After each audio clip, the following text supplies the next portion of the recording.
Hey everybody! It's another Glasshouse Films review, midnight review, even though it's bright as hell outside. It's 4:35. 4:35 in the afternoon. And Nick here is gonna do his first solo review. What are you gonna review, Nick? I'm gonna go see Valerian in the City of a Thousand Planets. Valerian! All by myself. All by yourself. It's okay, I'm still excited. You know what? I had to go see The Mummy by myself, so... Not even yet. So, okay. We're both really big fans of The Fifth Element. Luc Besson's last, his last real sci-fi movie. Yeah, that he directed. I mean, Lucy. Oh, damn it! It's sci-fi. It's sci-fi. It is. You only use 10% of your brain. It's definitely fiction. Moving beyond that, his first big sci-fi film, because that takes place outside of the scope of just like Earth. Yeah. I want to go see it, and I'm looking forward to it. How are you feeling on it? I'm feeling pretty good about it. The Valerian comics are... So they started in 1967? Something like that. Went all the way up, same writer, same artist, until 2010. There was kind of like a lot of evolution. Like Valerian started out as kind of sort of like a meathead. Yeah. And now we have Dane DeHaan. Yeah. Not a meathead. And Laureline is kind of like she's sort of the smarter one, the smart, seductive, independent woman who don't need no man. Who don't need no man. One of the things, I don't know, I'm pretty excited because he starts out as kind of a meathead, turns into a more complex character. I don't know what side they're gonna. I mean, Dane DeHaan isn't really a big old meathead. Yeah. But I feel like regardless of what direction they go with the movie, I'll probably be happy with the majority of it, because Valerian started out as kind of like a really classic, hero and his mistress sort of space opera, and then it turned into this kind of like really liberal humanist, like a really liberal humanism kind of world. Really, despite having tons of aliens, still really focused on like the human aspect of it. So given that Luc Besson has definitely grown up with this, do you feel as if he's going to, I don't know, stick with the source material? And if so, like, where in that? I mean, I think it's pretty easy to stick with the source material, because the thing is I feel like Valerian was probably one of the first real, like, huge, grand sci-fi universes for, like, a visual medium. Like, there weren't really any movies on that kind of scope yet. Obviously, Valerian is considered like a really big inspiration for Star Wars, and then Star Wars is a really big inspiration for a bunch of writing, comics, and movies after that. And then, of course, this movie comes out, 30 years later, so it's probably going to be kind of influenced by Star Wars. It's this weird cycle. But I think he can stick with it and do pretty well. I mean, it's definitely... Like, it kind of depends what he goes with, because you can go with the earlier works, which are very much just like man, woman, serialized adventure, or kind of like the what does it mean to be human and I feel like aspect of it. Just from the trailers, we know it's like, okay, these two have to go save the what's it called, Alpha? I always forget the name of it, because like that the actual comic that's based off of is Empire of a Thousand Planets. Okay. And that's just one of like 20 some odd stories. They're all collected into volumes that aren't terribly long, and there's 20 something of them. So I'm thinking because the story is so simple, it's just save the world, basically. Pretty much, yeah. That can really open it up to, okay, we have such a basic adventure premise that if we don't stray from that too much, we can show you all the world. We can show you so many other things happening. Yeah. It's a really good framework to set that upon. It is. And it looks like it's going to be a visual feast. Yeah, and it's definitely, the Empire of a Thousand Planets is like visually probably one of like their like craziest adventures, because a lot of it is, and I don't really think they've outright mentioned this in the trailers. It's not a spoiler, but their job is they're like spatio-temporal agents. Like they deal with like rogue time travelers and things like that. Okay. Because it takes place 800 years in the future, where humans are the ones that discovered like instantaneous space and time travel, and because of that, they've become like the running force in the universe. Granted, it's like a utopia. It's totally like it's a lot. I mean, it's totally like Next Generation, like Star Trek. Well, what's funny is the more you kind of describe parts of it, the more I'm like, oh yeah, that sounds like Mass Effect. That sounds like this or that. Yeah, Star Trek, another one. So it'll be. I think it'll be fun, and I'm curious. And this is a question that's not exactly for review purposes, but I'm kind of curious as to if audiences are going to accept this, or if they're going to say, "Oh, it's too derivative," without knowing the history. Yeah, and it's which obviously you can't. Yeah, I can't say that I would blame anybody. Either way. Because then you'd be asking your audience to do a ton of homework before they go and see the movie. But so you're looking forward to it. I'm looking forward to it, but I can't see it because I'm seeing something else. I'll talk about that in a different video. So get out of my car and go see the movie. All right, sounds good. Bye. Bye. Welcome to Alpha, a city of 1,000 planets. It's paradise. Amazing. And so Nick's back from having seen Valerian. Yeah. Okay. Without going too far into it, real quick, what'd you think? I really liked it. It was visually amazing. Scrumptious. It was like the first 5 minutes of the movie like got me pretty hooked. Like, it has a really awesome opening sequence. Is it the one that looks like it takes place in like the desert? No. It's a different sequence. So it's showing kind of what the origin of. Oh, okay. I keep forgetting the name. Alpha. Yeah, their space station. Okay. And it's really cool how it starts, because it's essentially, it does a kind of timeline montage sort of thing. It starts in 2020. We have kind of a, like a little bit bigger than like the ISS, and it shows. I want to say it's like the Chinese are up there, and it shows them like welcoming other countries in over the years. So then it goes like 2030, and it shows like India showing up, and then 2040, and someone from Africa shows up. Yeah, and then it eventually, a giant, huge alien ship comes by. And pardon this. Oh no! A huge alien ship comes by. Oh god! A huge alien ship comes by. A huge alien ship comes by. A huge alien ship comes by. A huge alien ship comes by and does what?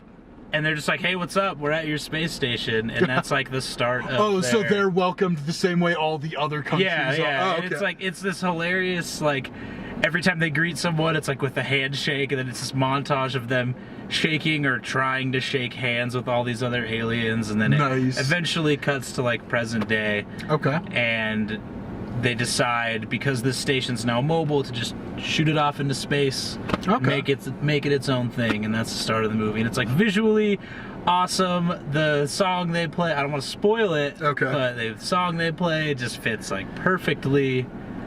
And I was like, I think I'm on board for this movie, like purely from a visual standpoint right now. Like, it was worth my $8.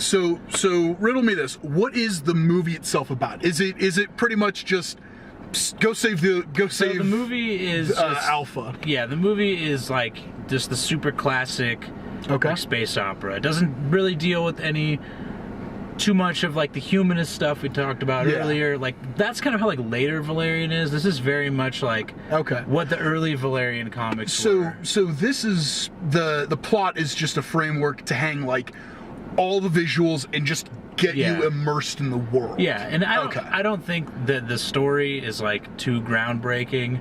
I would compare it. I like this movie more than Avatar. I'm just gonna say that, but I will kind of compare it to Avatar in that like visually it's so good. Well, and it isn't as long as Avatar. Yeah, and the storyline's like I think I know, like, I think I know where this story's going. It does, like, I don't want to say, you know, like, what a twist, but, Yeah. you know, it throws, like, some curveballs at you at, like, different points. It's not just, like, at the very end, they just wrench the whole fucking movie from you. Yeah. And you're like, what happened? Where did that come from? Okay. No. So pretty standard story, but it seems like it needs to be standard. Yeah, the desert scene, though, that's like a good 30 minutes of the movie, and it is more towards the start. Okay. And it is... Because that seems like it introduces... It is insane. It looked fun. Like, what you see in the trailer is you just see, like, oh, monster guy kind of chasing them on the ship, and they're like, you know, you see him, like, jumping from a ship to another ship. Yeah. That is, like... this much of it. Okay. The whole coolest part of that scene, they red herring you in the trailers. I actually think they showed a bit of that scene in the trailer, but you would never guess which part. Oh, okay. Based off of, like, you would never correlate that chunk of the trailer and then, like, the desert scene together. Oh, okay. I see what you mean. It's this insane, like, it kind of deals with the nature of their, like, work, like the whole kind of temporal, spatial kind of so stuff. it does deal with time. They're to not a just degree. To a degree. They're not just not like time they're cop. not just like space cops, because they show like what a space cop is in the movie. Like, They show like your standard like beat cop in space. to like use the Fifth Element as a metaphor, they're closer to something like what Bruce Willis did before he quit the military. Yeah, something like that. Versus all the cops that chase him are just your beat cops. Yeah. Okay. They kind of show like they show like beat cops and just kind of like the regular human military, and they're like some real high level. Yeah. You know, like one below they refer top to secret. them as agents in the trailer. So that's the story. I mean, you already said that the visuals are fantastic. Visuals are great. How's like the music, like because I would imagine something like this would probably have like the pretty different music. The or music want to try is like, it does kind of shift because the Alpha station is very much like a bunch of different ecosystems, and they're like pretty vastly different. Like, you can kind of get that from the trailer too. But like, they kind of mix it up. But it's not like a huge, I wouldn't say it's a huge focus in the movie, or like there's not too many points in the movie where it stood out and I was like, like a neato soundtrack. So it's more like these guys use a guitar for their music and these guys use a Casio keyboard. Kind of, so like in that vein. So how was the acting though? Like, we were a little bit curious as to how they would play Dane DeHaan, and it's got Eyebrows McEyebrows in it. How were they? Because I'd imagine they take up a majority of the screen time. It is not so great. Ooh. The acting there is this really, I hate to say, I feel like it gets overused, but a fairly cringy romantic subplot, and like that's your introduction to the two of them. Is like, because from the trailers it looked kind of cringy. It's full of like every line, and I like Dane DeHaan, but all of his interactions with Laureline were just like, dude, what are you doing? Because they have. It's not that it's creepy. It's just like him trying to be like this really sappy, stoic, like soldier, like the early Valerian. Okay. But he doesn't look like it. He looks like he's like 14. And he's talking about like, I've been a soldier for 9 years. Being a soldier's all I know. It's hard for me to love. Like, this is like one of the lines. He's like, it's hard for me to love. And it's not so great. They're acting when they're not talking to each other. That's the worst part, is that they're partners, but like all the worst parts are when they're talking to each other. I see what you mean. And fortunately, it's not. They spend it's like a half and half. Like, they're either together or apart. Okay. Or they're just together and talking to different people. Surprisingly, Rihanna's character was probably like the most well acted.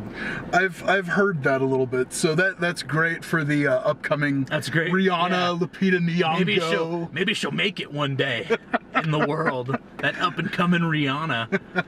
Okay, so despite their acting and despite the dialogue they're given, Yeah. is it still something worth seeing in the cinemas? Oh, it totally is. Like Totally? I mean, just for the visuals and like you hear what Avatar when it came out, highest grossing film of all time. Like Yeah. And that was basically Dances with Wolves or that was Yeah. basically Dances with Wolves. Dance with Wolves, on a Fern different Gully, Last Like- Samurai, yeah. Now, do I think people are going to be like founding, some weird religions off this? Or I think it's going to get the crazy following that a movie like Avatar did, where the story is just kind of like, okay, yeah, the story, and just has fucking amazing visuals. Like, no, Yeah. I think we as a collective have learned from that, and like.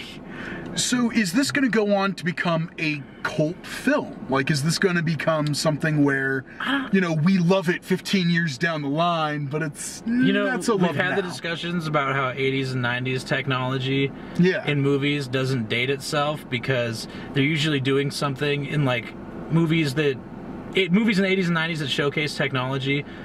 Like, we still don't have a lot of that technology yet, and they show, like the weird wire frame stuff. And, Yeah. and how in the mid-2000s, when they, like, specify what technology they're using, it kind of dates it. They never really specify any of the technology they're using. Okay. They're basically just like... They kind of do that in Fifth Element, too. They're like, yeah, it's very much like the Fifth Element. Okay. In that regard, where you can watch the Fifth Element, and nothing really dates itself. Maybe some scenes where they're using phones.